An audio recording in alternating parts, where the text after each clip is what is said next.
السلام علیکم جناب، میرے پیچھے جو ہے یہ فلسطین کے حق میں احتجاج ہو رہا ہے، ترکی والے کر رہے ہیں یہ، اور جرمنی کا شہر ہے اور میں بھی اس میں شریک ہوا ہوں۔ میں ظاہر سی بات ہے شریک ہونا میرے لیے ضروری تھا، شریک نہیں ہوتا اور ڈر کے بیٹھ جاتا ہے کہ وہ کیا کہے گا، میری رپورٹ نہ ہو جائے، یہ نہ ہو جائے، ایسا لوگ کرتے ہیں۔ تو بھائی اب آپ بولو گے لوگوں کے ذہن میں آئے گے جو نہیں آئے ہوں گے کہ یار یہ یہیں کا کھا رہے ہیں اور انہیں کے خلاف نہیں کر رہے ہیں، ہم اسرائیل کے خلاف کر رہے ہیں۔ پہلی بات تو یہ ہے، اور دوسری بات یہ کہ اگر ہم کوئی گناہ کر رہے ہیں تو کیا ہم نیک کام کرنا چھوڑ دیں گے کیا؟ اپنے مسلمان بھائیوں کا ساتھ دینا چھوڑ دیں گے کیا کہ نہیں یار ہم گناہ کر رہے ہیں اور ان کا کھا رہے ہیں، ان کے دھرتی پہ بیٹھے ہیں تو کچھ نہ بولیں؟ ایسا تو نہیں ہو سکتا نا۔ تو خیر یہ اللہ تعالیٰ نے مجھے توفیق دی، میں شریک ہوا اور مجھے کسی چیز کا ڈر نہیں ہے اصل میں۔ یہ رات ہاؤس ہے میرے بالکل ساتھ میں، برابر پیچھے ہی میرے یہیں کھڑا ہوں، تو ساری کیسز وغیرہ یہیں دیکھے جاتے ہیں۔ تو جن کو بھائی یہ تو دنیا دو دن کی دنیا ہے جو ختم ہو جائے گی، پتہ بھی نہیں چلے گی، اور اصل تو وہ ہے بھائی، اصل جگہ تو وہ ہے۔ تو جو اس کو جنت سمجھ رہے ہیں وہ جس کو جنت سمجھتے رہیں، تو ہم تو بھائی یہاں پہ مسافر ہیں، چاہے وہ کوئی سی بھی جگہ ہو دنیا ہو۔ تو حضور صلی اللہ علیہ وسلم کے نام پہ ظاہر ہے ایک تعلق ہے، بیت المقدس سے ہم لوگوں کا تعلق ہے، تو ہمیں بیت المقدس سے جب ہمارا تعلق ہے تو ظاہر ہے اس کے لیے تو جان بھی حاضر ہے، اور جان دینے کا جذبہ ہونا چاہیے۔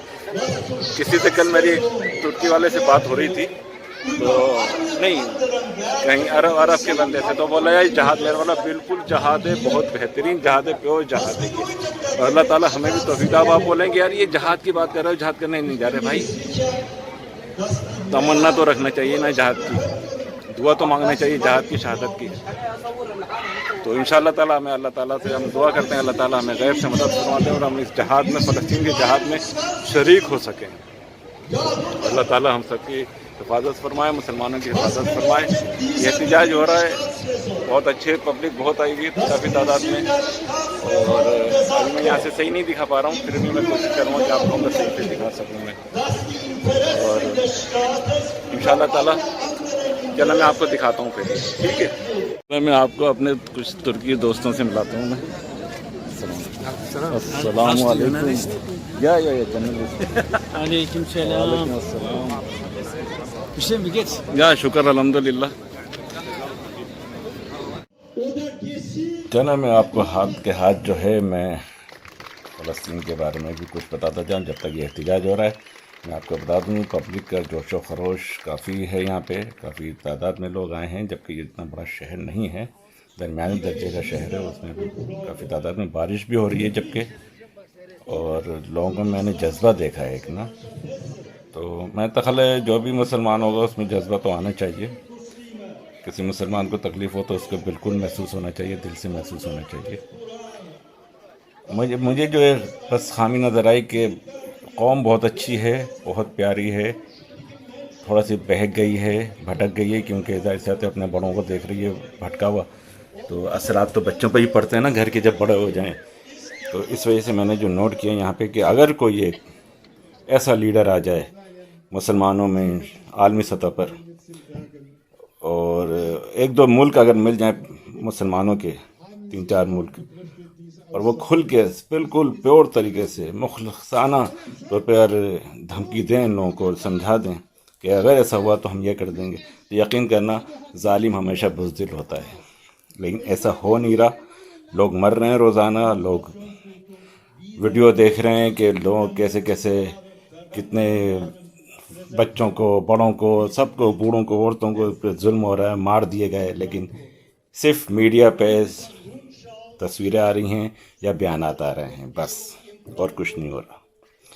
یہ دیکھ کے افسوس ہوتا ہے۔ اب آپ لوگ یہ نہیں سمجھے گا کہ یار لیڈر یہ بول رہا ہے تو لیڈر ہم، بھائی ہمارے پاکستان کا کوئی لیڈر نہیں ہے ایسا، ایک بات اپنے ذہن میں رکھیے گا، پاکستان کا کوئی لیڈر ایسا نہیں ہے جس سے میں عالمی سطح پہ بول سکوں۔ لوگ اپنے اپنے لیڈروں کو ایک دم ذہنوں میں لے آئیں گے کہ ہمارے، نہیں، کوئی ایک لیڈر نہیں ہے، چاہے وہ جیل میں ہو یا جیل کے باہر ہو، یہ سب بکے ہوئے لوگ ہیں، پاکستانی بکی ہوئی قوم ہے، بکے ہوئے لوگ ہیں، ان میں سے کوئی لیڈر نکل بھی نہیں سکتا، ایک بات یاد رکھیے گا۔ اور میں عالمی سطح کی بات کر رہا ہوں، میں یہ صرف کسی نے کہا تھا نا پاکستانی قوم ایسی قوم ہے جو اپنے پیسے کی خاطر ماں کو بیچ دے، تو انہوں نے واقعی ماں کو بیچا ہے۔ 71 کے بعد سے یہ ماں کو بیچتے ہی چلے آ رہے ہیں، یہ صرف پیسے کے بھوکے ہیں۔ ہاں اگر آپ ابھی ان کو پیسہ دیں تو یہ دیکھیں افغانستان میں جیسے انہوں نے تباہی مچا دی تھی، سری لنکا کے تامل ٹائگرز کو ہمیشہ کے لیے ختم کر دیا تھا۔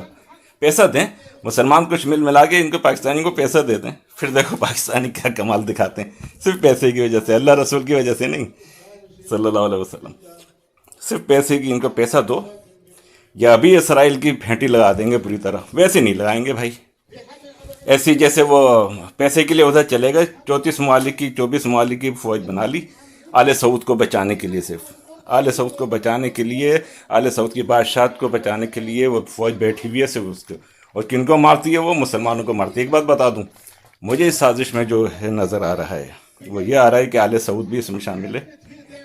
اسرائیل کا تو ایجنٹ ہے ہی آل سعود، بالکل ایجنٹ ہے، اور اسی کی وجہ سے بیٹھا ہے، اس کے ہی کام انجام دے رہا ہے کہ حضور صلی اللہ علیہ وسلم اور اللہ کے پیاروں کی محبت کسی طرح مسلمانوں سے نکال دی جائے۔ جب یہ روح نکال دی جائے گی تو مسلمان زیرو ہیں، جیسے کہ آج کل چل رہے ہیں۔ لیکن ایسا کوئی اللہ کا مجاہد عاشق رسول نکلے گا مسلمانوں میں سے جو سب کو یکجا کرے گا، اور پھر انشاءاللہ تعالی فلسطین بھی فتح ہوگا۔ فی الحال سچی بات یہ ہے کہ ابھی کچھ نظر نہیں آ رہا، کیونکہ اپنا مسلمانوں میں ابھی جو میں دیکھ رہا ہوں باہر بیٹھ کے، ابھی بہت خامیاں ہیں، بہت خامیاں، مجھ سمیت لوگوں میں بہت خامیاں ہیں، گستاخیاں بڑھتی جا رہی ہیں، اور گستاخی جو اللہ کو پسند نہیں ہے۔ تو اس وجہ سے کسی نے سوال کیا تھا کہ اللہ تعالیٰ، بچے نے سوال کیا تھا کہ مسلمان، ایک بات بتاؤں آپ کو اور مزے کی، بہت سے یہاں پہ میں جو دیکھ رہے ہیں یورپ میں، امریکہ میں، بہت سے لوگ بیچارے شریک نہیں ہوتے، بعض لوگ بیچارے ڈر کے بیٹھے ہوئے ہوتے ہیں کہ کہیں ہماری رپورٹ نہ ہو جائے، نہ کچھ نہ آ جائے، ہماری تصویر سامنے آ جائے۔ بعض لوگ بیچارے ہمت کر کے شریک ہوتے بھی ہیں تو وہ اپنی شکلیں نہیں دکھاتے ڈر کے مارے، یقین کریں اتنا خوف زدہ رہتے ہیں دنیاوی معاملات کے لیے۔ تو پھر یہ کیسے پھر یہ لوگ آگے بڑھ سکتی ہے قوم؟ اس میں بھی شامل، میں اپنے آپ کو بھی سب کو شامل کر رہا ہوں میں۔ اور اصل میں حقیقت میں تو میں یہ دیکھ رہا ہوں کہ میں ابھی عالمی سطح پہ کوئی ایسا لیڈر دیکھ ہی نہیں رہا ہوں۔ اردگان بیچارہ بول لیتا ہے، وہ بولتا ہے، لیکن اس کے پیچھے ہی سب لگے ہوئے، اور باقی کوئی ایسا لیڈر نہیں۔ عربوں میں تو بالکل نہیں ہے، دور دور تک نہیں ہے، جیسے پاکستان میں دور دور تک کوئی لیڈر نہیں ہے نا، اور ایسی عربوں میں بھی کوئی دور دور تک ایسا لیڈر نہیں ہے، سب بکے ہوئے ہیں۔ یہ سارے عربی مجھ سے بات کرتے ہیں یا ترکی، تو وہ یہی بولتے ہیں ہماری حکومتیں جو ہیں سب بکی ہوئی ہیں، سب ایجنٹ ہیں۔ آل سعود کو تو شیطان بولتے ہیں باقاعدہ، یہاں کے عرب جو ہیں جو بیچارے صحیح ہیں وہ شیطان بولتے ہیں۔ باقی ہے، اللہ تعالیٰ ہم سب پہ رحم کرے، مسلمانوں پہ رحم کرے، آمین۔ مجھے جو محسوس ہو رہا ہے وہ یہ ہو رہا ہے کہ سارا جو کھیل ہے، اصل سازش ہے، وہ ترکیوں کے لیے ہے، ترکی ٹارگیٹ ہے، مین ٹارگیٹ جو ترکی۔ ایسا تو ایسا نہ ہو، لیکن ہے، مجھے جو محسوس ہوا، کیونکہ ترکیوں سے خطرہ اسرائیل کو بھی ہے، دوسرے لوگوں کو بھی ہے، اور سب سے بڑھ کے آل سعود کو ہے ترکیوں سے۔ تو یہ سارا جو کھیل ہو رہا ہے، کسی طرح انوالو ترکی ہو جائے۔ ترکی دیکھیں لبرل قوم ہے، بہت ایڈوانس قوم ہے، اس کے باوجود بس یہ کہ اہل سنت والجماعت ہے، صحیح العقیدہ ہے، تو اسی لیے یہ خطرہ ہے آل سعود کو بھی اور دوسرے قوموں کو بھی۔ تو مجھے تو یہی محسوس ہوا۔ آخر میں یہی کہوں گا کہ مسلمانوں کا جو زوال شروع ہے، خلافت عثمانیہ ختم ہونے کے بعد آل سعود کا جو مکہ مدینہ میں لا کے بٹھالا گیا، اور عروج بھی جب یہ مسلمانوں کو ہوگا جب آل سعود کا جس دن خاتمہ ہوگا، اس دن سے عروج مسلمان کو اسٹارٹ ہو جائے گا انشاءاللہ تعالیٰ۔ فکر نہیں کریں، وہ دن بھی انشاءاللہ اللہ نے چاہا تو بالکل قریب ہے، اور عاشق رسولوں کی حکومت ہر جگہ ہوگی، کیونکہ فتوحات جب بھی ہوئی ہیں وہ عاشق رسولوں سے ہی ہوئی ہیں، ہمیشہ جب بھی۔